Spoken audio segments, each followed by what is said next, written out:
আমি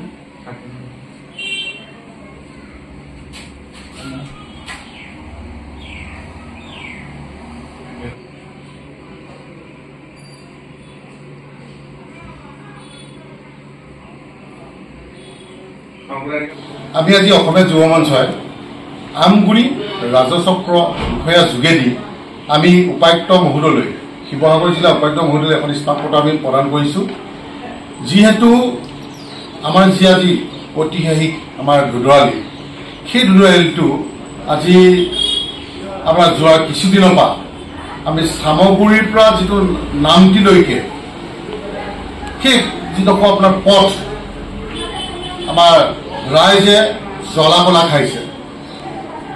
কাৰণ আপুনি যিটো সময়ত এইখন চৰকাৰে কৰক লৈ ইমান বাকযুদ্ধ কৰি আছে, টেক্সৰ ওপৰত টেক্স, কিন্তু আমি এটাই আচৰিত হৈছোঁ যে তেখেতলোকৰ এই যি আমাৰ PWD বিভাগটো, এই বিভাগৰ যি SDO কওক, ইঞ্জিনিয়াৰে কওক, তেখেতলোকক আমাৰ সন্মানীয় মুখ্যমন্ত্ৰী আমাৰ এটাই ডাঙৰ ভুল কৰিলে যে তেখেতলোকক চৰকাৰী গাড়ী তেখেতলোকক কাম চোৱা চিতা কৰিবৰ কাৰণে দিলে। আৰু সেই চৰকাৰী গাড়ীখন তেখেতলোকে পায়, গম নাপায় যে তেখেতে গাতে আছে নে খালে আছে নে একো গম নাপায়। গম পাওঁ আমি দুখীয়া ৰাইজে, গম পাওঁ আমি জনসাধাৰণে, যি আমি ইনষ্টলমেণ্টত এখন গাড়ী লৈ যেতিয়া সেই ৰাস্তাটোদি আমি যাওঁ, আমাৰ বাম্পাৰ ভাগিছে, আমাৰ ফ্ৰণ্টৰ আপোনাৰ বনেট ভাগি গৈছে। বহুত লজ্জিত হৈছোঁ আমি এইখন চৰকাৰক লৈ।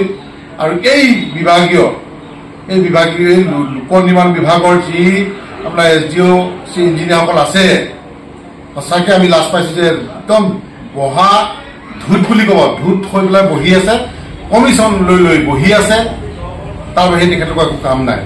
গতিকে আমি এটাই কথা স্পষ্ট ভাষাৰে আমি ক'ব বিচাৰিছোঁ, আমি অসমীয়া যে অতি শীঘ্ৰেই আমি 7 দিন সময়সীমা বান্ধি দিছোঁ।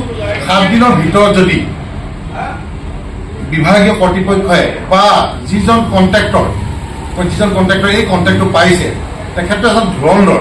কাৰণ তেখেতে আমি জনামতে তেখেতে 4 লেনৰ কাম লৈছিলে, তাত কোটি কোটি টকা মাৰি পেলাই সেই কামটো এৰি গুচি গ'ল।